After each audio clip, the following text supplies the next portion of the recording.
Hello, kumusta po kayo? Tagal kong hindi nag-vlog. Kayos ako ng paninda.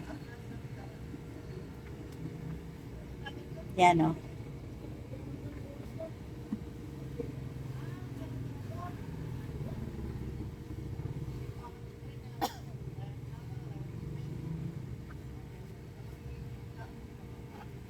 Matagal po akong hindi nakapag-vlog.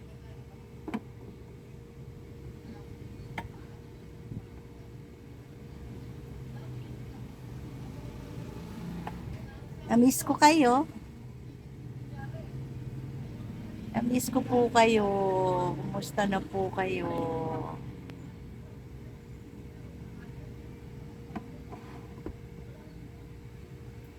Lunes na Lunes, ayos tayo.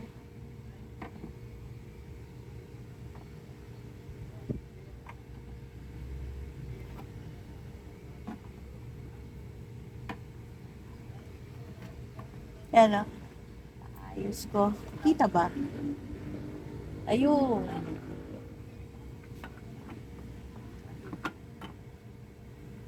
Hindi ata kita.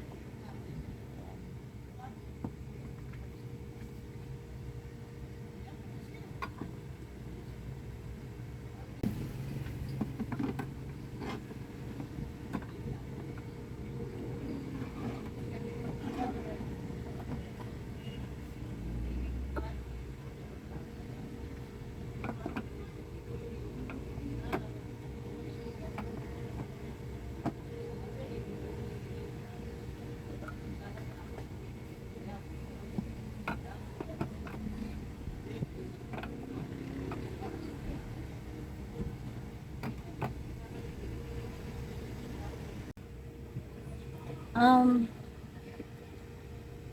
Matagal po akong hindi nakapag-vlog kasi merong mga ganap na paano ba sabihin? Merong mga ganap na may mga nangyari na ipinagdasal muna na sana hindi mangyari. Eh, kung ano man po yun, salamat sa Diyos at hindi po siya nangyari.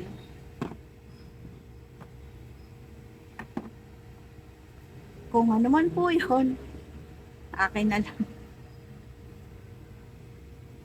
Basta wag lang tayong makalimot sa Diyos, may mga nangyari lang na bagay-bagay na sa anak ko, ah, awa ng Diyos, nalagpasan niya po yung problema. Yeah, yun. So, back to vlog.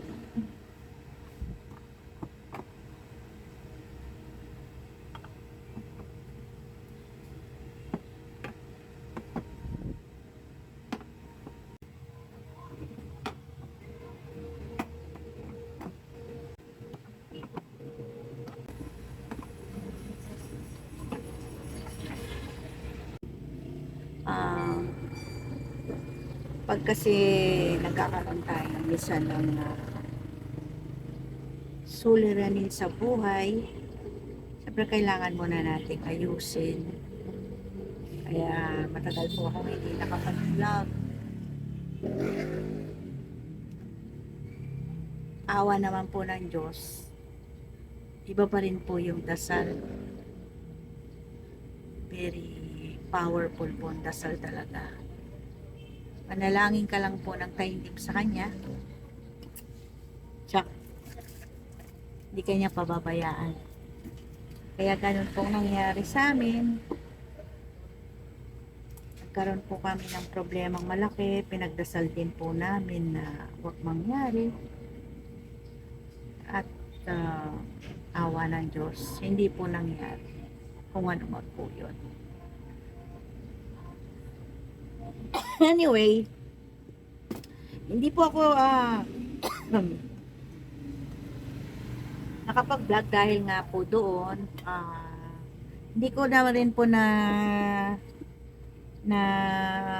makapag-video madalas dahil sa isip ng problema. Pero thank you Lord, thank you po sa dasal namin na hindi po nangyari yung mga bagay-bagay. Kaya tuloy lang po ang buhay. Ano man pong maging problema natin, tuloy lang. Dasal lang po talaga. Wala naman po taong hindi nagkakaproblema eh. Pagka daw po wala kang problema, ang ibig daw pong sabihin nun, normal ka. Yun po yung ibig sabihin. Pag walang problema ang tao, ibig sabihin abnormal ka.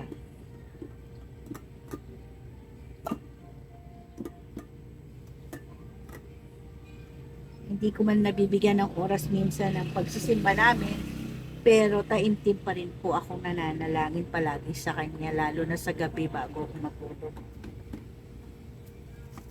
Kaya siguro hindi niya rin kami pinababayaan.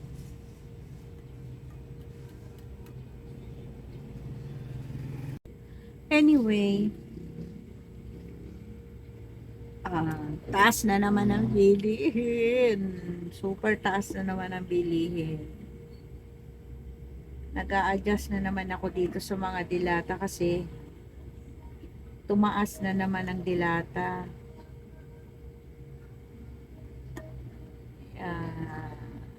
Nagulat ako, tumaas na naman siya ng ano ba yun? Piso? 2 piso ba? Malaking tinaas ng dilata.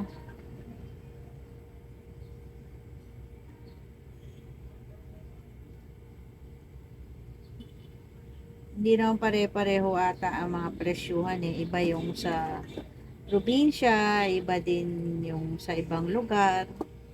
Depende ata sa lugar eh, no? Pero dito sa Angeles City, iba rin. Tumaas yung presyo ng dilata. Yan. Ganda ko lang dyan. Taas ng dilata ngayon. Lagyan ko na siya ng presyo. Para pag silang nagtitinda, hindi na sila magtatanong sa akin, titignan na lang nila. Bawa kung nasa banyo ko, sila na lang, titignan na lang nila yung ilalim. Pagka kasi hindi mo nalalagyan ng presyo, nako, magkano to? Hindi ko alam ang presyo. Eh ngayon, ako lang mag-isa, lahat sila pumasok. Bagay, lagi naman ako nag-iisa, no?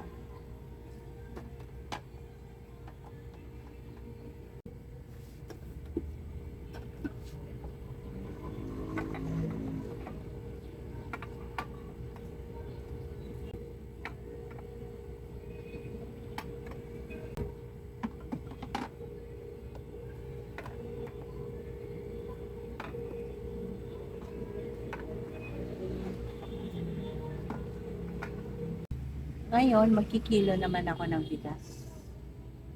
Isang klase lang pala ng bigas ang tinitinda ko. Eh, kasi wala nga akong space dito. Kaya, isang klase lang tinitinda ko na bigas. Baba ko na lang.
Pwede pa ako ng ipandikay.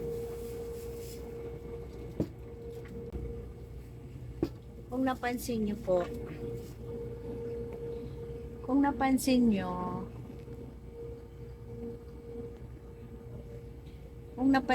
po, ini-spray ko yung mga papel. Tagal ko na pong ginagawa yung since COVID pa.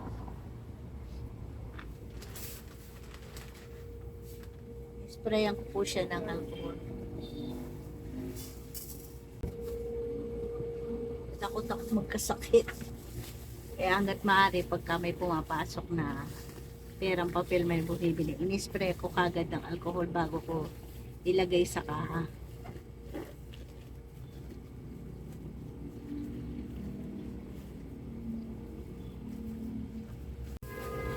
Grabe, sobrang init.